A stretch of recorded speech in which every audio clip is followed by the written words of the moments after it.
Huh? Now I wait to see what the hell we're doing.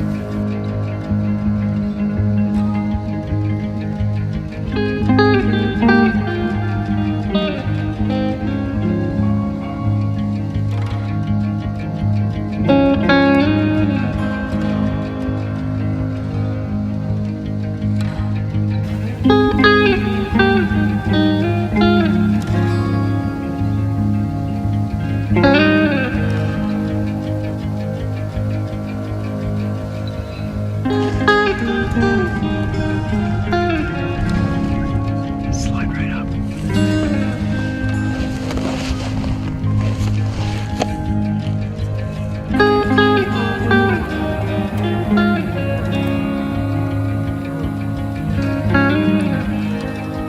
It's not the one we called up, is it?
Man, that'd take a while.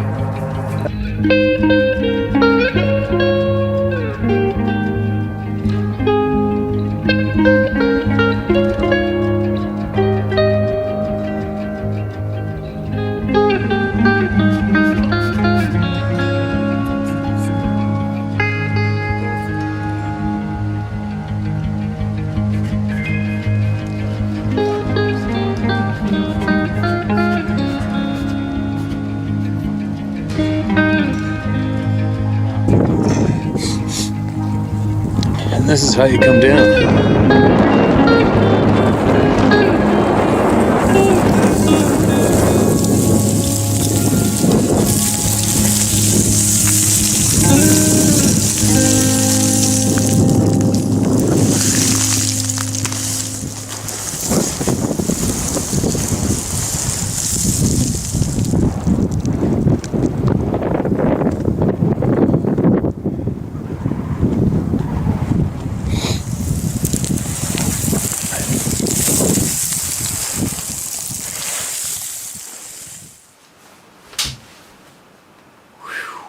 Alright, let's go back from the big shitty. The big city. Man, there's so many people. So bizarre seeing so many people. It's funny, I mentioned earlier what plagues my brain since that one subscriber sent it in was the part about, the part where, they sent in that meme, not a meme, they sent in that thing and I posted it up on the community page. Quote, the people will not revolt. They will not look up from their screens long enough to notice what's happening, end quote. Excerpt from 1984, George Orwell, written in 1949. It's so funny that this was just zinging through my brain the whole time in the city, seeing all these people. So many people. I'm wondering if they're aware. How aware are they of the real world, what's really going on around them in the real world? If they spend any time in the real world, which you know what I consider the real world. If any of them are motivated to make a difference, or how many of them just fall in line, it's like all those curious questions were in my brain while sitting there watching people and seeing how many people there were and wondering about them. about their lives, what they go about doing during the day and night, what their lives are, what they spend most of their lifetime doing, what they think about, what they're aware of, and how much real true education they got or not, or what's going on. You know what I mean? There's so many of them. So many people. Anyway, I had a glance while we were traveling. I managed to not drive for a little bit, and I cracked up my inbox, and there's a whole pile of people emailed me about the technical end of what my goals are in here, and I appreciate all of you.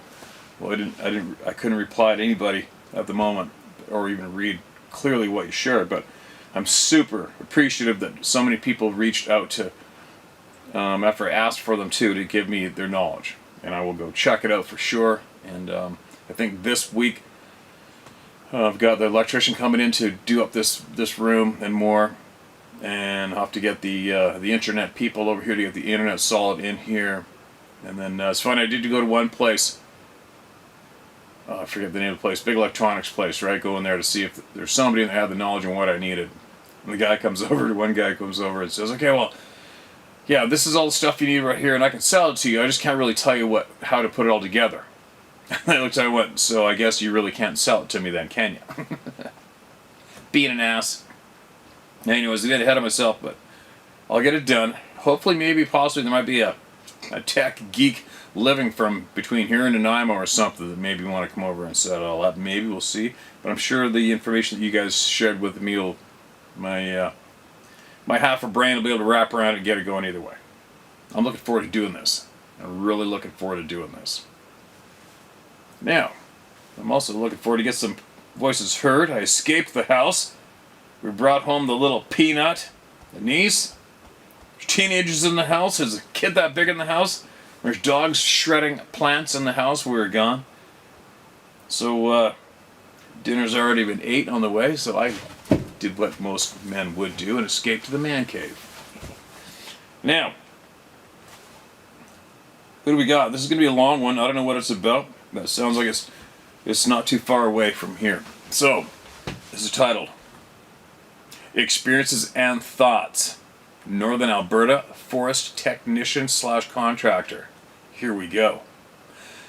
Hello, Steve. Forest Technician from Alberta here. Been watching your channels for about a year now. As it was referred to me by a friend of mine who is also a forest tech and who has had his own experiences with the Sabbath and the paranormal world as well. The two of us have seen and experienced some strange incidents together in the boreal forests of northern Alberta, but also have our own individual experiences. I believe he will also be writing to you sometime soon. I will not mention his name here and leave that decision to him. Here I will share details of my own experience with the community of the Club of No Return. Appreciate it, big time already. Early life, faded memories of high school strangeness. I will begin now by telling you my earliest memories and stories and giving some background on myself. I grew up and was born in Edmonton. Luckily, we moved to an ex-urban small acreage north of the Saskatchewan River and near both Devon and Spruce Grove, where I mostly grew up. This area happens to be one of the more, if not the most, heavily forested area in the greater Edmonton area. That's probably where that archery only is zone, right? With all those frickin' monster whitetail that are bouncing around in there. There's a bird sanctuary with wetlands and a university and botanical garden nearby, as well as a Cree Enoch Nation Native Reserve. They must have just been dreams, but I can recall sitting in the windowsill of my open second-story bedroom window as a kid at our house in the city, seeing and watching dozens of massive and smaller alien UFO craft flying over the skies above Kowi. That's capital C, small o, capital E. Only weird experience I have from the city. Rural Baptiste Lake, Athabasca. Probable early youth Sabbath encounters. I grew up with another good friend, well, not named, as I have not spoken about this with him since we were kids. He was from the city. His family on his mother's side owned a lakefront quarter section of land on Baptiste Lake near Athabasca. We grew up water skiing, fishing, swimming, and quadding down the trails through the farm fields and forests. Sometimes we would go quadding late at night. Other times we would take the old Suzuki Sidekick out late at night or in the afternoon for an off-road rip. That's how I learned to drive a stick shift. We slept in a camper trailer while staying there, and there were a few mobile, modular homes where the adults stayed. The crickets here during the summers were amazing, Steve. No doubt. One night we took that Suzuki Sidekick out late in the dark to a remote spot down a narrow quad trail deep into the woods. There we spent some time smoking a cannabis cigarette. I only recall us briefly witnessing the silhouette of some large bipedal creature, quite tall, that was making noise in the forest edge of our trail. Becoming really spooked, and we peeled out of there. I have memories of being a kid out there and seeing those Sabe beings on the grass in the yard outside and in front of our camper on late moonlit night, looking out of my camper bed window. I can recall the image in my mind of seeing one's face in the window of the camper that night.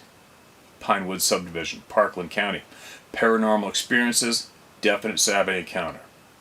While I was still a young kid at this point, growing up on that acreage south of Spruce Grove, I had a large bedroom window facing a small garden on the other side of our house. My dad was close to this window. My bed was close to this window. One night I was sleeping and facing my room door, my back facing this large bedroom window looking out onto our garden bed from front entrance. I heard 2 solid taps or knocks on the window behind me very firmly that woke me instantly with extreme fear.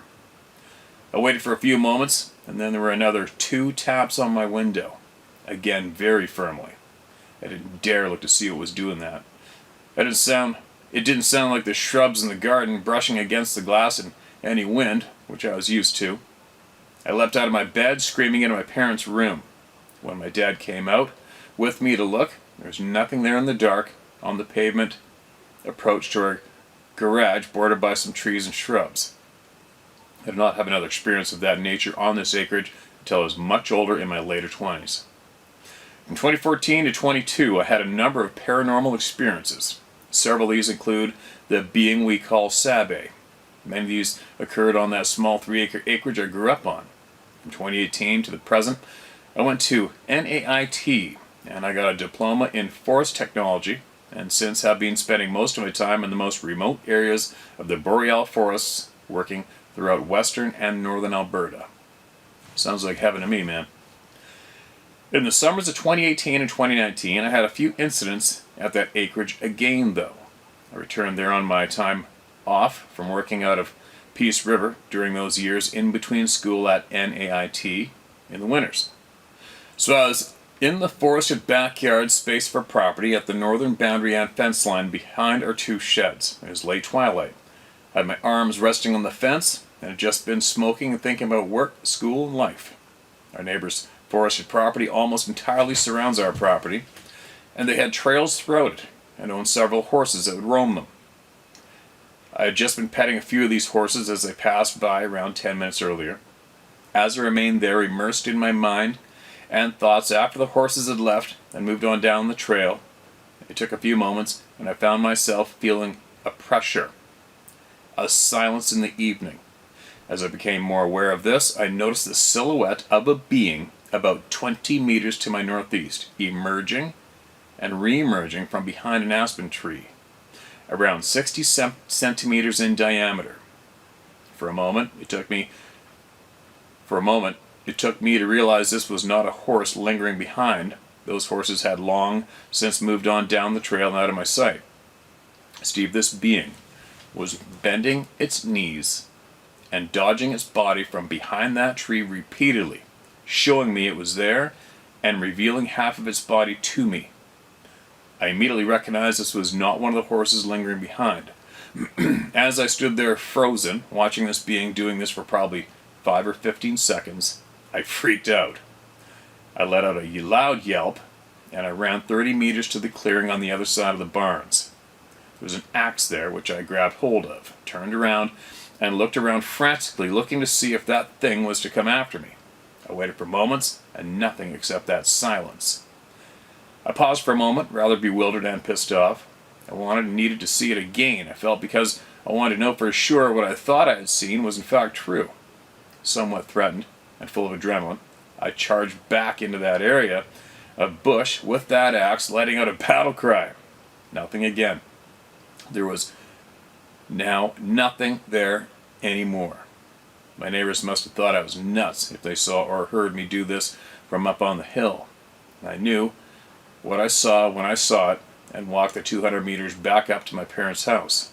I didn't see his face, only its well-built figure and dark black or maybe brown fur.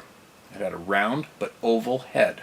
It was between 6 and 7 feet tall and standing in a cluster of mature deciduous trees. This area this incident occurred in was not over mature, but it is maturely forested woods. The spot this happened on our property was the most diverse spot in terms of species composition. Lark, black and white spruce, aspen and black poplar, pines, and even some mountain ash. Strangely, I noticed around this time, not sure what year it was, a nearby neighbor for some reason put a pointed brown wooden Sasquatch sign in the shrubs at the side of his driveway on the subdivision road. Everyone sees it driving by going one way. I may want to meet and try to talk to this person if I ever get the opportunity. Without a doubt.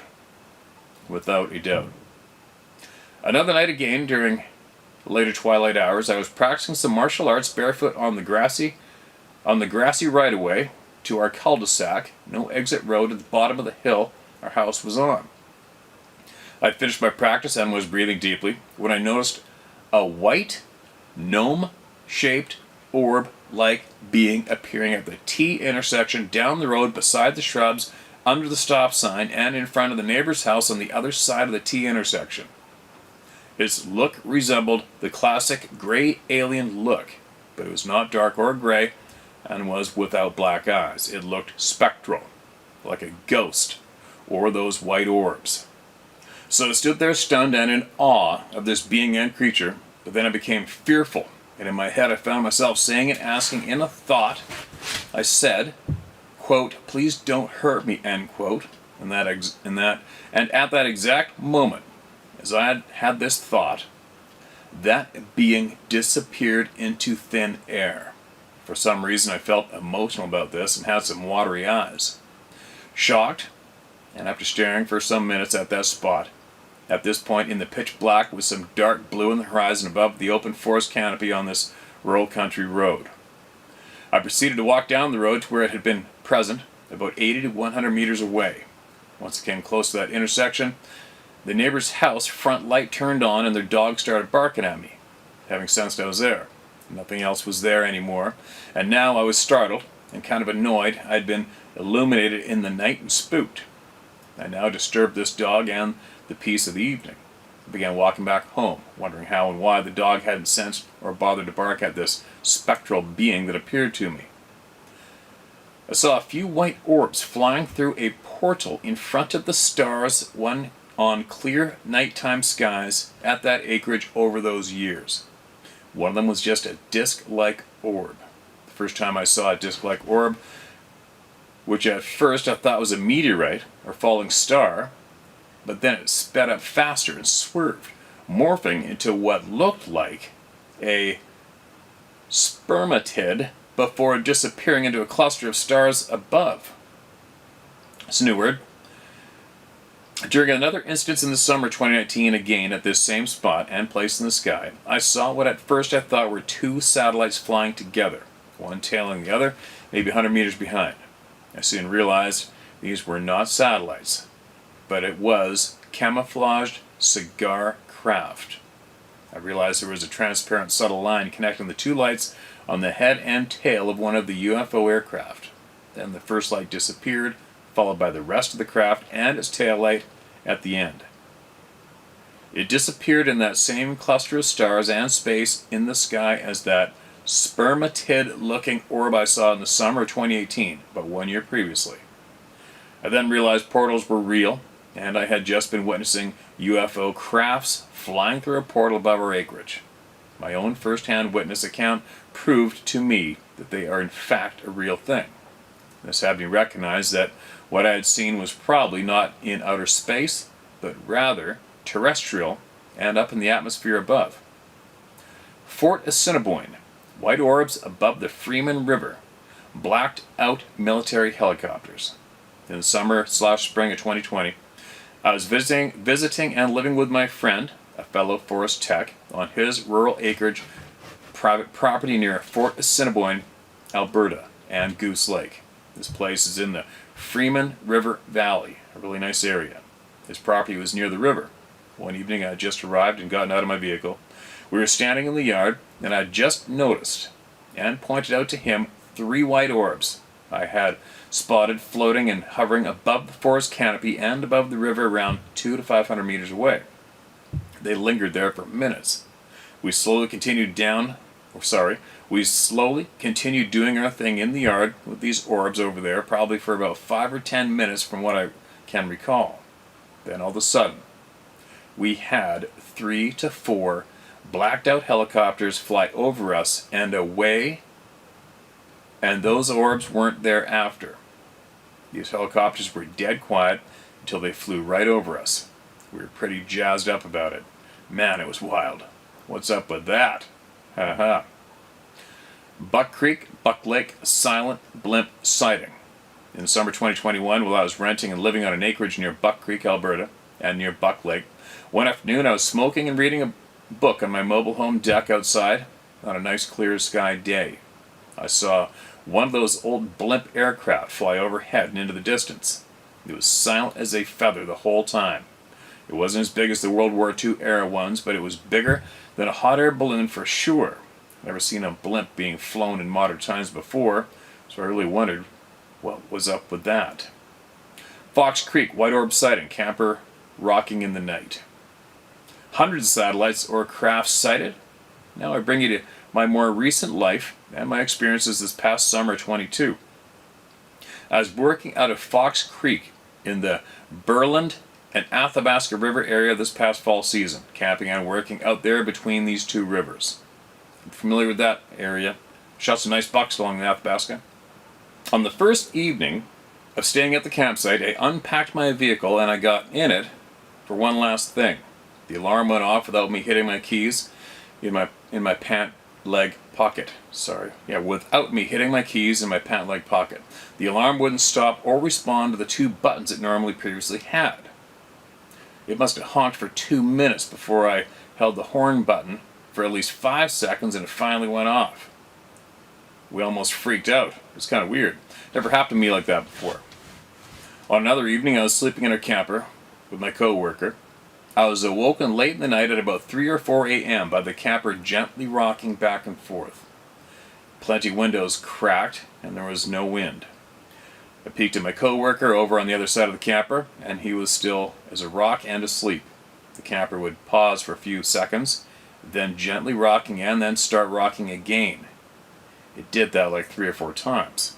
It felt like someone or something was intentionally just gently shaking it, pushing to sway it lightly back and forth. I ended up just falling back asleep because nothing else happened, but it seemed odd to me. I saw 2 disc-like flying white orbs in my time in Fox Creek fall and into winter of 22. One evening in early winter, an orb flew over the highway 43 and disappeared just 2 kilometers outside of the town of FC. I was driving north with other traffic around which may have also seen it. Another night in the fall at our work campsite near the Athabasca River, there were hundreds of satellites flying in a caterpillar formation, one after the other, and many of them seemed to disperse or disappear in a space of the sky above the river. That almost sounds like the Elon Musk satellite thing, maybe. My coworker and I thought maybe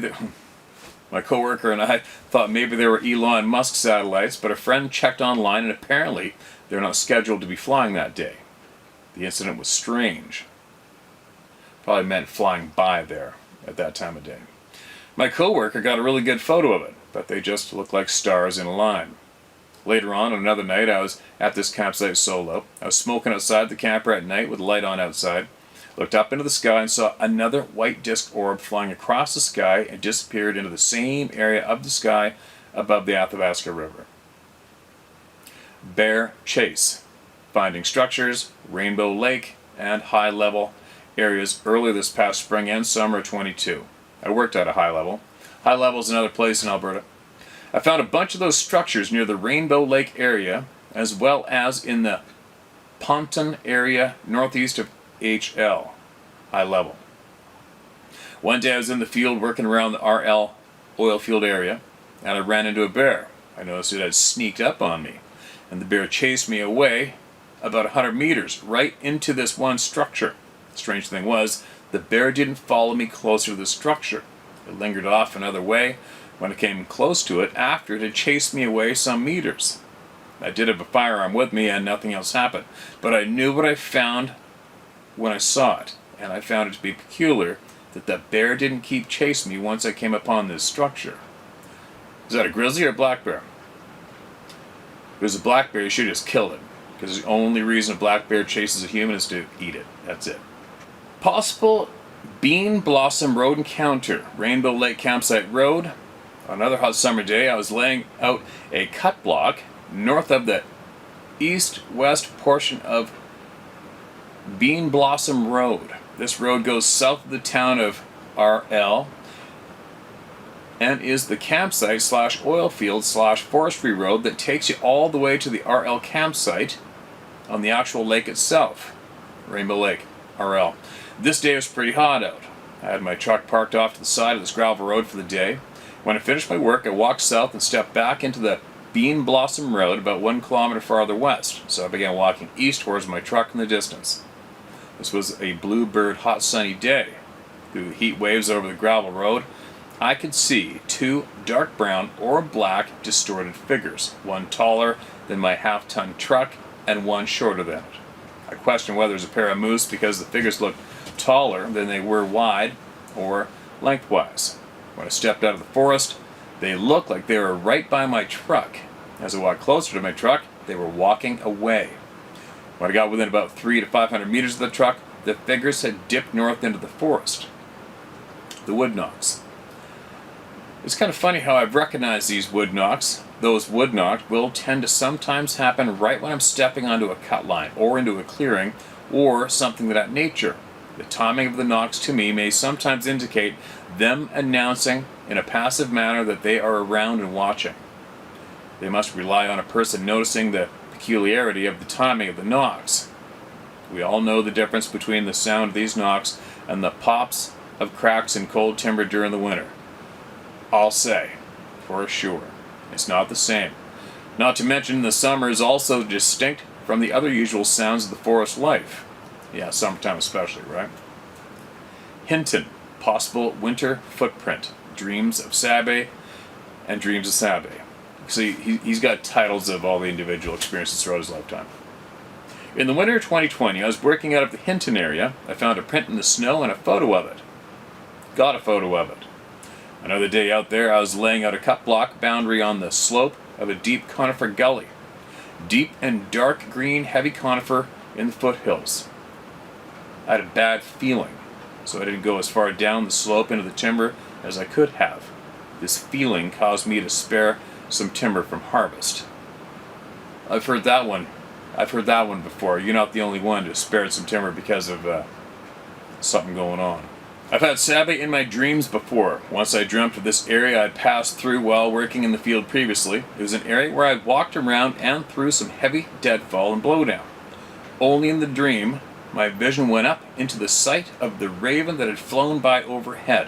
And from a third-person view from the bird in this dream, I saw a Sabe being watching me pass through that area of the woods. I had not noticed or seen any creature there in person, but had a dense gut feeling passing by there, I do recall. Storms and bad gut feeling of pressure. On another day, working out of Nordegg in the summer of 2021, near the Crimson Lake National Park, I was walking along a pine forest and black spruce edge with about 800 meters in my work left to go, where I was to finish on a pipeline and where my quad was. A storm blew in with rain and wind. For some reason, I got really scared and had a bad feeling. So I held a brisk pace, finished my work in a frantic hurry. The weather itself wasn't a threat, just a bit of a storm, but I had a gut feeling to get out of there when it blew in and listened to it, but still was able to finish my job that day. Possible native spirits and voices in the forests. Another day in the same area, I was walking in a nice open pine forest and kept hearing whispering voices on the light wind blowing through the forest canopy. It went on for a few hours, on and off, and I could hear them. There's a native reserve out that way. I couldn't make out the whispers of words well enough to say it was people near me talking, and I didn't see anything all day. Black orb / sleep paralysis dream / storm deity.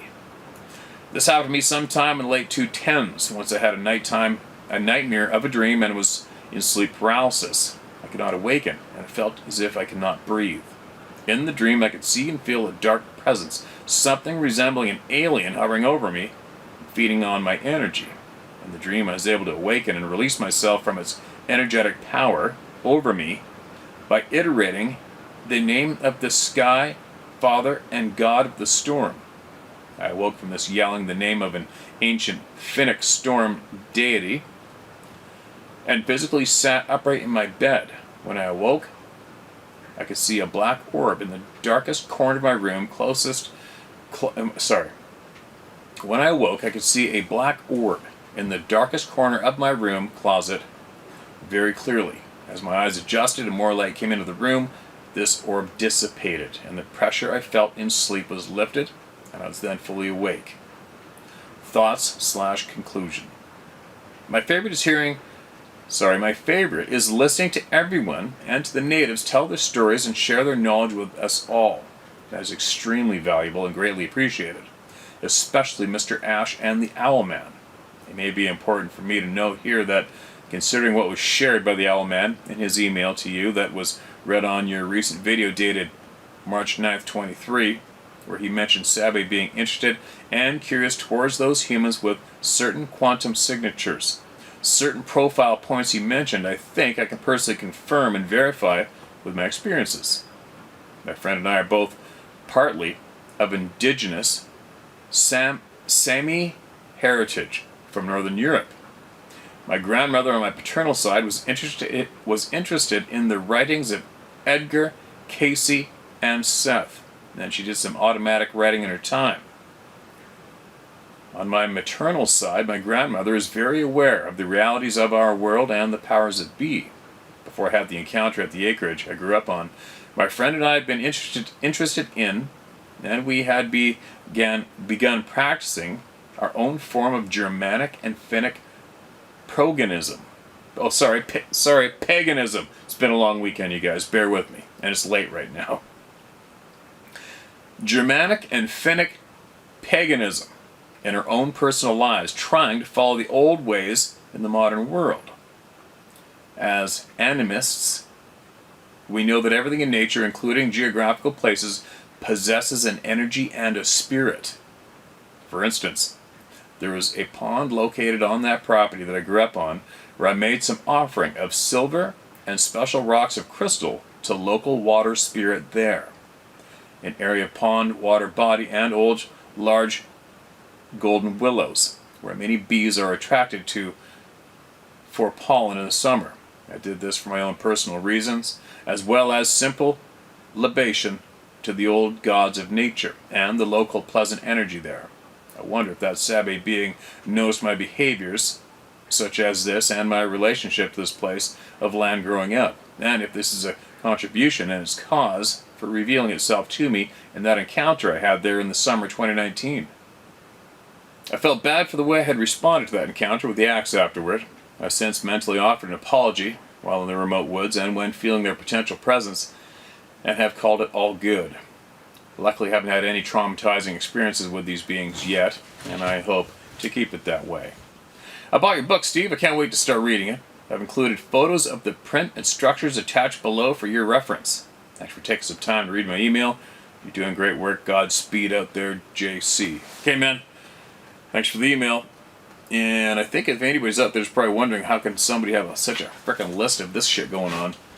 This person's been living and working in what I call the real world, out there in the fresh air of the mountains and the forest. Basically, that's what he's been doing since day one. So, I firmly believe that when you do that, your intuition, your common sense, your sixth sense is all way more in tune, and you see it all. you start seeing more anyway, and you become way more aware and in tune, and you don't miss too much. And when you're out in the real world, you're going to see a lot of stuff, right? There's no way out of it. I've seen a lot, had a lot happen. There's just no way out of it, because you're not in the confinement of a big city, never leaving the yellow line of pavement more than 50 meters on average for how many months on end? Do you know what I mean?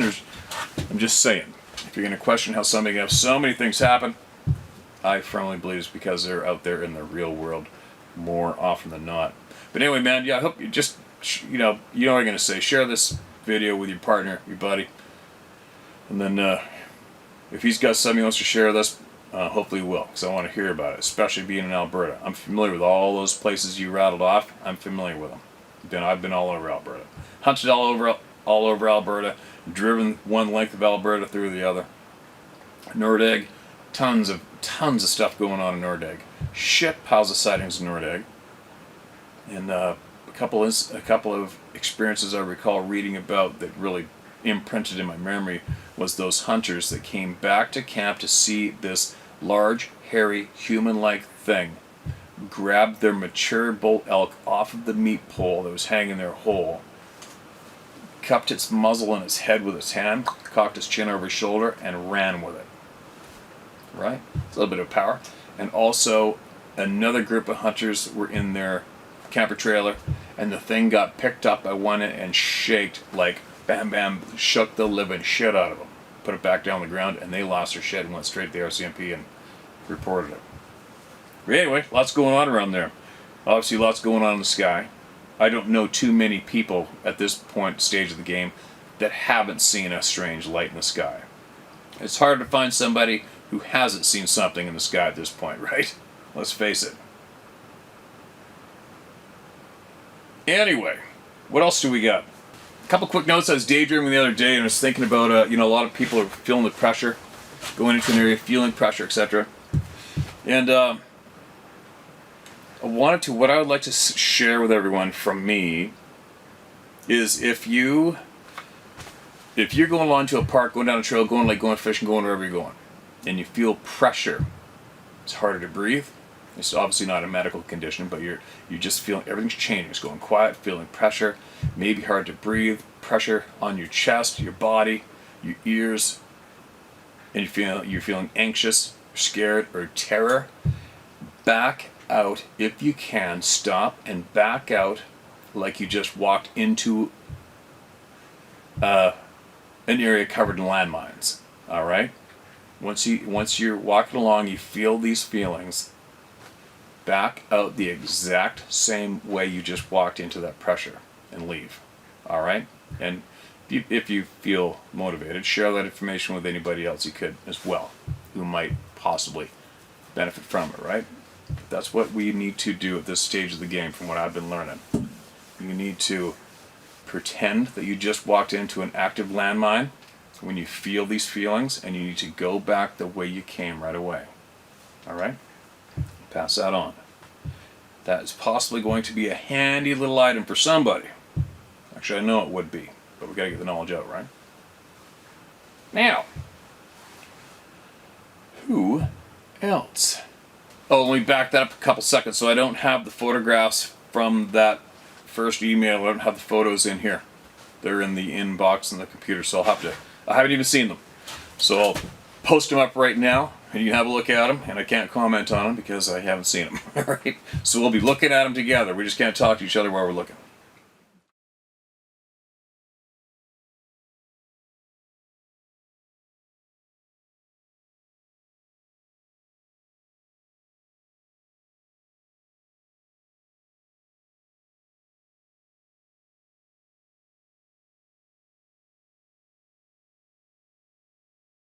Thanks again for sending that, man. Send more. Ojibwe elder responds to father and daughter from the video, quote, "What is caught on the trail camera," end quote. I've read this. Okay, yeah, so I read this one. I believe you sent me this same email in my inbox. It keeps showing up in my inbox, right, man? But we read this out and replied to it already. I'm just not sure where, not too long ago, probably within 2 weeks anyway. Maybe somebody can recall and knows where that video is. But just so you know, Brian, this one's been read, buddy. But make sure you keep it coming with the new stuff you said you're putting together, all right? Yeah, because I made note of those 2 beauty bucks that you showed from yourself and your daughter too. Gotcha. Sorry, guys. That little note needed to be passed on. All right, what do we got here? Man, it's pouring rain out there. It's screwing up my plans for this week, maybe. Okay, one of my experiences. Hey, man, I have a few stories. I'll share mine first and see if it gets. I'll share my first to see if it gets to you. I grew up in Nevada City, California. So it goes without saying, I've spent my time in the woods, being 38, predating cell phones. Grew up fishing and hunting and driving seemingly endless dirt roads until they gated 90% of them. Anyway, my sighting was around 2008 or so. I was riding my motorcycle up around Bowman Lake. I started down one of the main dirt roads when I had the feeling I was going down the wrong road. Being raised by my mother, who always told me to trust my feelings, I immediately flipped bitch. I rode to a clearing where I felt comfortable again, parked the bike to have a smoke. As I was smoking, I looked up to the top of the mountain, and there was something staring back down at me, next to a huge fir or spruce tree, every bit of 4 feet thick, probably more like 5. The shoulders were damn near as wide, but the height was really what caught my eye. The thing had to be every bit of 12 feet. It had longer hair than the last one I seen, and I really think there was at least 2 different kinds, in my experience, or the genetics vary tremendously. I don't know. But the 2 I seen in the daylight were night and day different. I don't know. I don't claim to. Except for what I've seen, I know that whatever I've seen can't be unseen. It's changed the way I hold myself in the outdoors, or in life in general. I will always keep an open mind about what others have experienced over the years, after the years of ridicule from my friends and family, by trying to warn them of what we share this beautiful planet with. Thank you for your service, Steve. It does help. Watch your 6, brother. There are some sick people in this world willing to sink the ship if they can steer it. Much love and respect from my little old town in Nevada City, California. Yeah, coming right back at you, man. And sounds like you got something going on with a bunch of experiences, so why don't you email it in when you get the chance. Or not. But I would strongly suggest you do, because there's going to be a lot of people that want to hear it, and especially where, what happened, and what did these people look like that you saw. Alright? We appreciate that. Big time. Be safe. Be safe. Sounds like you're tagged to me. Some people don't mind that, and some people wished it didn't happen. One more, and then I'm going in. Multiple Bigfoot encounters. Hi, Steve. Hi, Steve. I'm Jim. Share my name. I don't give a shit who knows. But I've been sitting on my experiences because, like everyone else, people are assholes, and I like to poke fun at people who go through shit they haven't or are too narrow-minded to understand. 45 years ago, I bought a piece of property with 187... Did you just swear? Kidding. I'm kidding. 4 to 5 years ago, I bought a piece of property with 187 acres and a small house, and my girlfriend at the time was pregnant. She worked odd hours at a mental health establishment, and when the baby came, I was with her all the time. We heated with wood, so I was constantly cutting, but because of having a newborn let me read that again. We heated with wood, so I was constantly cutting, but because of having a newborn constantly...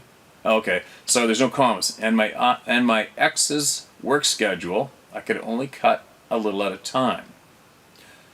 I was called crazy by my ex because she would get home at 11:45 at night, and I would go cut wood. The woods nor the dark bother me. I grew up in both, being country boys and all. But as I was cutting, I always had rocks and sticks thrown at me. I always wore a headlamp to see, and I always seen eye shine 15 to 20 yards away and would jump behind a tree every time I'd look up.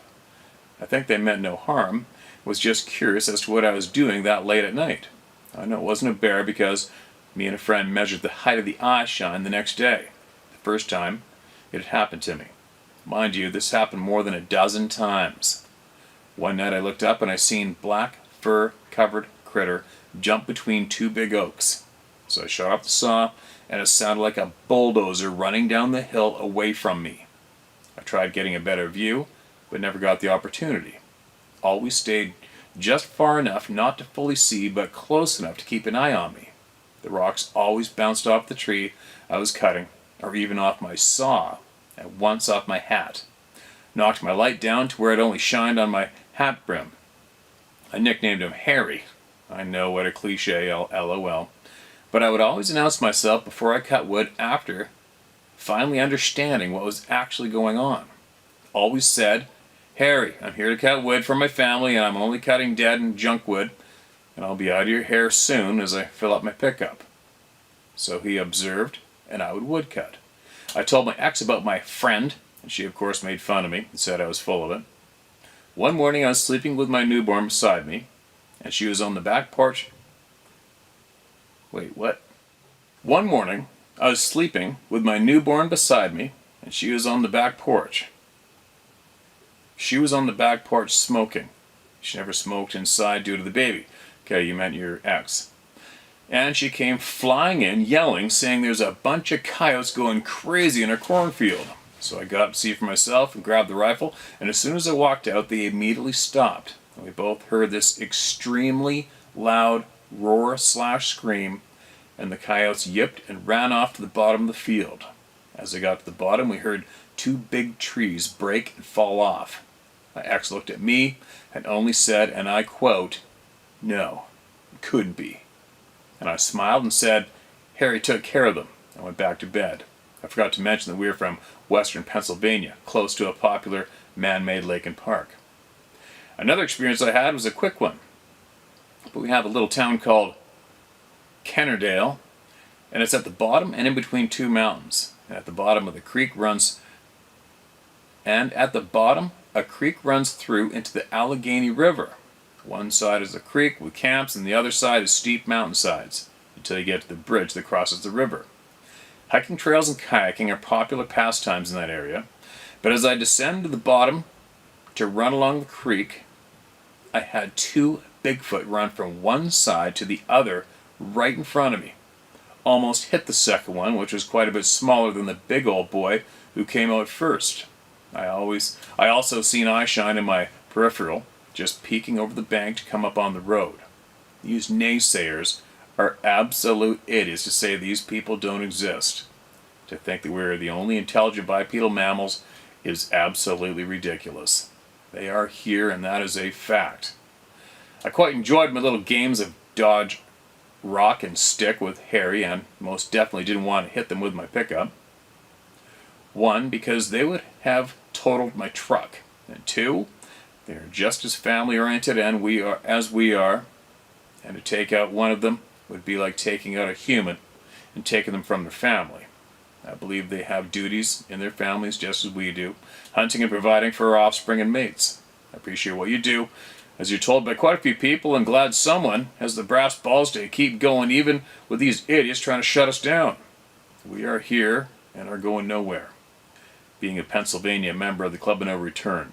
Keep on keeping on, my friend, and would love to visit your neck of the woods.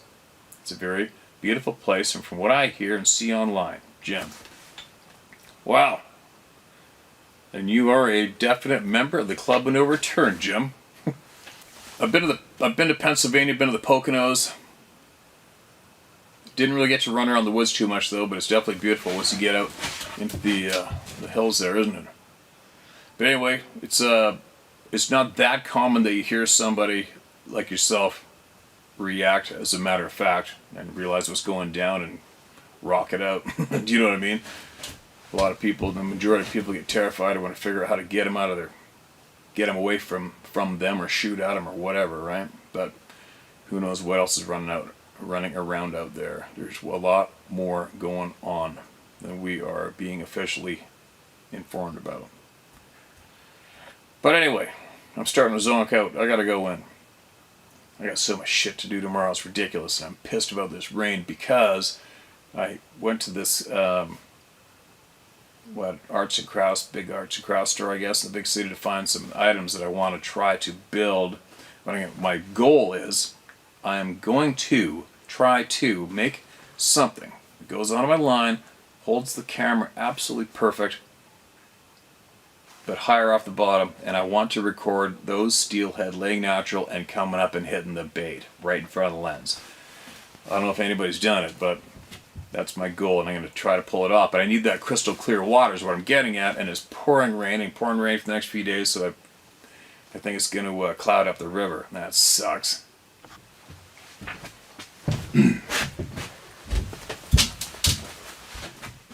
And that sucks because I need the crystal clear water, obviously.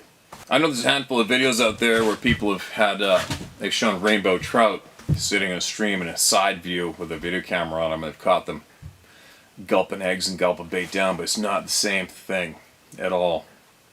These are true wild West Coast steelhead in a semi-remotish river. I say semi because there's logging roads not too far from it. It's not like a secret river, but not too many people go there. And as everybody knows, it's very difficult to catch steelhead.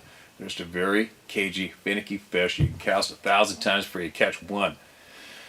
So, the goal is a little bit out there, but I'm going to pull it off. I'm going to get perfect, steady, smooth video of true wild steelhead in crystal clear mountain water, and hopefully get them rising up to hit the bait. I think that'll be absolutely cool as shit to see. Being an avid steelhead angler, and I know there's a bunch of you out there that would love to see that too, right? So, that's my goal. As well as all my chores and all my other stuff in this place, and I got tons of stuff to do. I'm not going to stop doing this, and I can't wait to get people in here to speak, and no, there will not be popular celebrity style people here. I'm not going to have people here just because they might have some kind of a damn following. It's not going to happen. Doesn't motivate me in any way. I want real, true human beings who know what the F's going on in life to a point, as much as they can anyway, and they want to share with us and talk about it and get them in here and hear what they've learned. Hope that made sense. I'm babbling. I'm freaking tired. But I want people who are really in tune with themselves, really in tune with the real world out there, and have had some crazy experiences or many experiences, and they got some knowledge that they want to share with us. I'm going to get them in here. We're going to sponge up the knowledge off of them. Anyway, I jumped the gun on the white t-shirts. I think these black hats and the white t-shirts haven't hit the story yet. I think she's doing that tomorrow for you, all you who might have went looking. I don't know, it's not there. And she changed my brand. She took out the .com because she said it looked better. So I guess now it's just full on how to hunt gear, whatever.